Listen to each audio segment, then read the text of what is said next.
and I feel like I'm ready for a world title shot. So let's get it on. Nice. All right. Questions. So guys? Vergil, Questions? when you say you wasn't happy with your performance, you was going against an undefeated fighter who was real slick, never saw victory. You was going against a guy who didn't know how to lose. So when you say you was not satisfied with your performance, you was going against a guy who didn't know how to lose, and you finished the fight. That's true, but I know I can do 100 times better, and I can look 100 times better. Does it give you confidence for that title shot to know that even on your worst day, you're still an elite fighter and one of the best in the world? I mean, I know I have that dog in me. Like I said, it'll come out when it needed to come out, and really all I had to do was listen, and I just need to listen more. This fight day, he did what he said he was going to do. When we talked the other day about the bravado, and when bravado, he did exactly. He said he's still Like I said, he has a lot of pride. He came from the UK. He's not gonna just come to the US and sit down and lose. Jim. Vergil, first of all, congratulations on this victory. What was your father telling you, as your father's your number one critic and also your trainer, what was your father telling you in the corner throughout the rounds? If you could probably say a little bit. He was asking me if I want to win, and I'm like, yeah. And he said, well, why aren't you hitting the fucking body? And I'm just like, all right. And he kept making me promise him that I was gonna hit it, that I was gonna hit it for like 3 or 4 rounds. He made me promise that I was gonna hit it. Once I kept my promise that one round, that's when everything started happening. Vergil, prior to this fight, you said that I believe this is the second southpaw you fought in your career. What kind of challenges McKinson presented in this fight that made you, a little uncomfortable, if anything, on this fight? I mean, southpaw is naturally it's literally your mirror image, so you're a lot farther. He could keep his distance really well. I mean, and he was unpredictable a little bit. Did you make a conscious effort to have your right hand up to guard from his left hand? Did you feel like after the third round on that the fight was yours? That you changed in the third round? I felt it in the first round. I knew it. I just had to execute it. Why would you say you did so much, or why do you think you did so much encouragement to reminders to go to the body? Was there something that you just couldn't feel it? Because we were expecting to see more body work early as well. What was preventing you from? Because I'm hard-headed, and I thought this one shot was gonna land, and it wasn't landing, so I was like, I gotta listen to my dad. How much did the layoff play a role in this? I'm sorry? How much did the layoff play a role in this? Not at all. Marlen's question? Marlen, Yokasa's fighting next month in September. Are you going to be watching that fight closely? I'll definitely be watching just to see who will be wanting to fight, who's next, but the WBO is what I'm going for, what I want, and something that's gonna happen. I need to bring everything home, all the belts, and continue to do so and become undisputed and keep it that way until I retire. Go ahead. Vergil, how did the cut happen in the first round, and did that affect you one-on-one? Was it a headbutt? He just came in with his head, and I should have did a better job of keeping him out.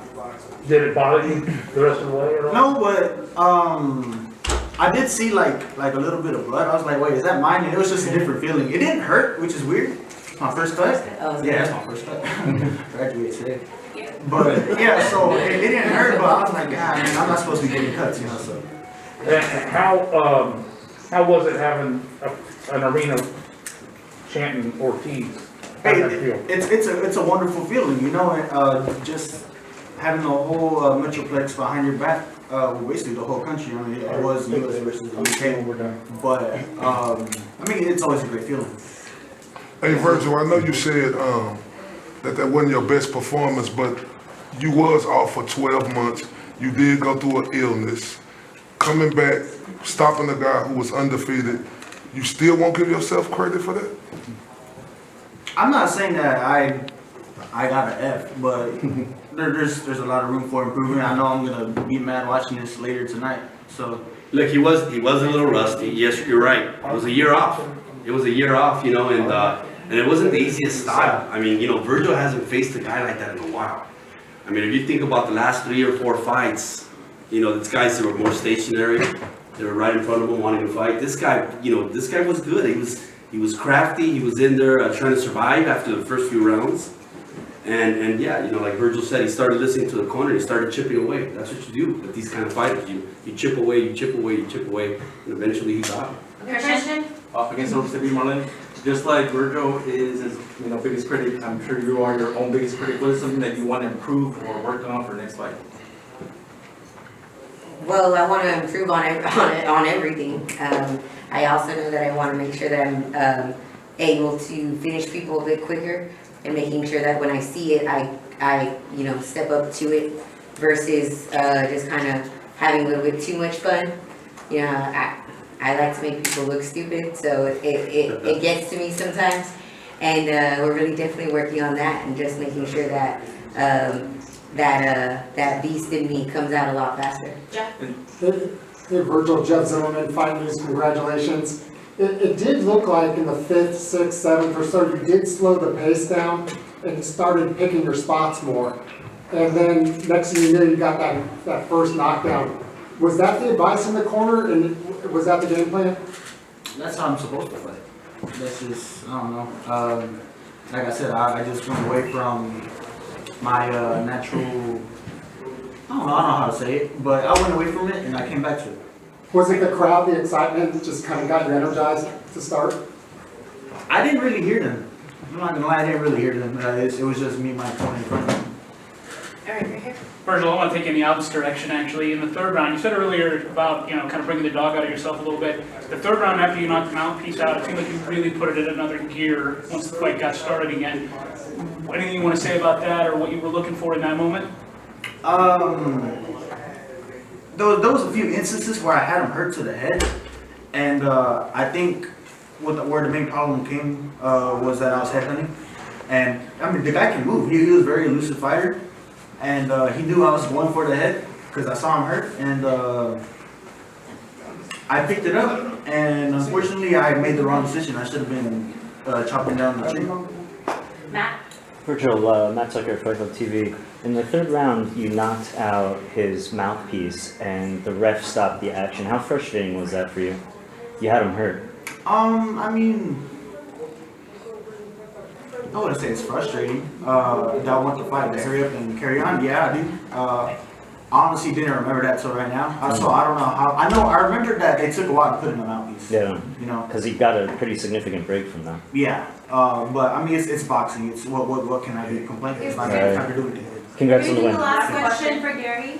George, congratulations on a great performance. The first knockdown in the 8th, on press row, we all thought that was the end of the fight. There was no way he was getting up. Were you surprised that he was able to get up and actually survive through that 8th round? I wasn't surprised. He definitely did what he needed to do to survive. So no, I wasn't surprised. Okay, Ellie for Marlen. Marlen. Vergil. Congratulations, what's next? The WBO and like. Eso! I want to say something also. I want to congratulate James Cooper. It seems like ever since Marlen hooked up with James, she's been winning all these titles. She's been more aggressive. You saw it tonight, you've been sitting down on your punches a little bit more, throwing more punches, so it was a very, very exciting fight. I just want to congratulate James. James, great job. Yes. Great job, James. Marlen, how much is it more about winning or was putting on a show to get people to want to watch that rematch with Denise? I think no matter what, anybody's gonna want to watch the rematch with Denise. So I mean, that's gonna happen. That's something that's there. It's not just about getting a W ever. It's about really being the best version of myself that I can be and get there as quickly as possible. I mean, that's why Vergil said he did amazing, but he'll never see it that way because he didn't get it done the moment he wanted to get it done. And it's always going to be that way. It's about being who you say you are when you say you are that person and doing it correctly right away, flawlessly. So it's not just about a W. It's about, I am who I say I am. And being undisputed is the way to show that. But doing it even better every time is the way to solidify it. Marlen has come to the attention that there's no women's shoe out there for boxers, or the girls have to go and get their boxing shoes. They pick a men's shoe. Can you tell us a little bit about your involvement with designing a women's shoe? I can. I'm actually working with Nike right now on the first women's boxing boot. So that way women don't have to order, little girls don't have to order boxing boots in men's sizes. We've been working on it for a long time and making sure a lot of people aren't aware that the men's foot isn't like the woman's foot all the time. So even if I wear a men's size, it's never going to fit the same. And that's not something that you can really afford to lack in a fight. So we're working really hard. Been working on it for about 8 years, demoing, changing, doing a lot of things. and soon to be gonna have a boot to mass release for little girls everywhere. So we can now order boots in women's sizes. Okay, thank you. Hey, congratulations, guys.